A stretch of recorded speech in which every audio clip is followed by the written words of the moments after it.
बिस्मिल्लाहिर्रहमानिर्रहीम। अस्सलाम वालेकुम। Welcome to blue pen kitchen. आज मैं आपके साथ बहुत ही मज़े की एक रेसिपी शेयर करूंगी। अक्सर लोगों को खाना हज़म नहीं होता, सीने में जलन रहती है, तो इसके लिए बहुत ही ज़बरदस्त सी एक रेसिपी लेकर आई हूँ। एक फक्की बनाएंगे, एक चूरन बनाएंगे कि आप जितना भी हैवी खाना खा लेंगे ना, वो मिनटों में, चुटकियों में हज़म हो जाएगा। तो चलिए फिर जल्दी से रेसिपी को स्टार्ट कर लेते हैं। रेसिपी अगर आपको पसंद आए तो अपने चैनल को ज़रूर सब्सक्राइब कर लेना है। सबसे पहले तो हमें एक खूबसूरत सी प्लेट लेनी है और इसके अंदर तमाम चीज़ों को इकट्ठा कर लेना है। सौंफ लेंगे 2 टेबल स्पून, साबुत सफ़ेद ज़ीरा लेंगे 2 टेबल स्पून, मैंने यहाँ पे रोस्ट करके लिया है, आप चाहें तो ऐसे भी ले सकते हैं। अजवाइन लेंगे 1 टेबल स्पून। मिकदार आप ऐसे ही रखिएगा, जितनी मिकदार मैं आपको बता रही हूँ चम्मच के हिसाब से इसको डबल करते जाएंगे तो इसकी मिकदार भी बढ़ती जाएगी। हाफ़ टी स्पून कलवंजी डालेंगे, हाफ़ टी स्पून ही काली मिर्च का पाउडर डाल देंगे। अब इसके अंदर डालेंगे half tea spoon dry ginger powder, इसको सौंठ पाउडर भी बोलते हैं। ये आसानी से किसी भी ग्रॉसरी स्टोर से मिल जाएगा। 1 टेबल स्पून इसके अंदर काला नमक जाएगा। अगर आप ब्लड प्रेशर के पेशेंट हैं तो आप नमक इसके अंदर स्किप कर सकते हैं। इसमें जितनी भी चीज़ें हम शामिल कर रहे हैं पेट के लिए, आपके स्टमक के लिए बेहतरीन है। आप कहीं भी जाएंगे 1 बाय 1 करके आपको यही चीज़ें एडवाइस करते हैं। तो 1 टेबल स्पून हम इसमें सूखा हुआ पुदीना डाल देंगे। फ्रेश पुदीना लेकर आप उसे धूप में सुखा लेंगे तो बहुत अच्छे से वो ड्राई हो जाएगा। 1 टेबल स्पून इसके अंदर डालेंगे आमचूर का पाउडर।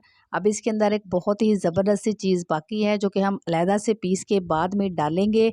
तो अब हम इसे मिक्सी के जार में डालेंगे और इनको हम पीस लेंगे। इनका फ़ाइन पाउडर तैयार कर लेना है। इससे मैदे के जितने भी आपको प्रॉब्लम है, जलन है, सोज़श है, इसके अलावा अगर आपको कॉन्स्टिपेशन रहती है तो सब कुछ इस चूरन को खाने से बिल्कुल ठीक हो जाएगा। इसके अंदर जितनी भी चीज़ें हमने शामिल की हैं वो पेट के लिए बहुत ही बेहतरीन है। तो यहाँ पे मैंने तमाम चीज़ों को पीस लिया है और इनका फ़ाइन सा पाउडर तैयार कर लिया है। और सबसे एंड पे हमने इसके अंदर डालना है 2 टेबल स्पून सूखा हुआ अनारदाने का पाउडर। तो ये बहुत ही ज़बरदस्त फ्लेवर देगा इस फक्की को, इस चूरन को, और बहुत ही मज़ा आने वाला है आप लोगों को ये खा के।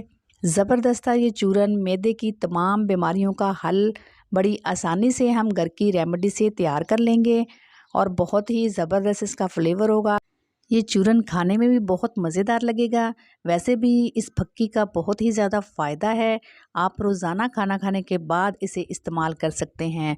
तो मैंने तमाम चीज़ों को फिर से अच्छे से मिक्स कर लिया है। अब हम फक्की को महफूज़ कर लेंगे। तो इसके लिए आप कोई भी एयर टाइट कंटेनर ले लें, कोई जार ले लें, जो भी आपके पास अवेलेबल हो, जिसमें आसानी से इस फक्की को डाल के महफूज़ किया जा सकता है, आप वो ले लें और इसके अंदर तमाम फक्की को भर लें। बहुत ही ज़बरदस्त इसका फ़ार्मूला है। इसका ज़बरदस्त एक चूरन तैयार होता है जो कि आपको बहुत ही पसंद आएगा। आप इसको ऐसे भी खाएँगे तो आपको बहुत ही मज़े का लगेगा। और इस फक्की के तो बेशुमार फ़ायदे हैं। पेट की तमाम बीमारियों का हल इस फक्की में मौजूद है। आप इसे रोज़ाना इस्तेमाल कर सकते हैं। तो ये देखें कि मैंने तमाम फक्की को एक कंटेनर के अंदर भर लिया है। अब इसे हम बंद करके काउंटर पे कहीं भी रख देंगे और जब हमें ज़रूरत हो हम इसमें से इस्तेमाल कर लेंगे। तो अब मैं आपको बताती हूँ कि आपने इसकी मकदार कितनी इस्तेमाल करनी है। तो ये मेरे पास 1/4 टीस्पून है। इसको देख लें आपने मैंने कितना इसके अंदर फक्की डाली है, तकरीबन 1 से 2 चुटकी होगी। तो बस आपने इतनी ही इस्तेमाल करनी है। चाहे आप इसको रोज़ाना 1 दफ़ा ले लें या फिर 1 से 2 दफ़ा ले लें। तो ये बहुत ही ज़बरदस्त फक्की है। इसका टेस्ट भी बहुत ही अच्छा है, आपको बहुत ही पसंद आएगा और ये बहुत ही हाज़मेदार है। इस फक्की से आपके मैदे के तमाम मसले हल हो जाएंगे। तो जैसा कि आगे बकरीद आ रही है तो आप जितना मर्ज़ी आप गोश्त खा सकते हैं। खाना खाने के बाद आप इसे इस्तेमाल कर लें तो आपको कोई प्रॉब्लम नहीं होगा। रेसिपी अगर आपको पसंद आए तो प्लीज़ चैनल को ज़रूर सब्सक्राइब कर दें। अगर पहले से कर चुके हैं तो थैंक यू सो मच। अपना रखिएगा बहुत सारा ख्याल। अल्लाह हाफिज़।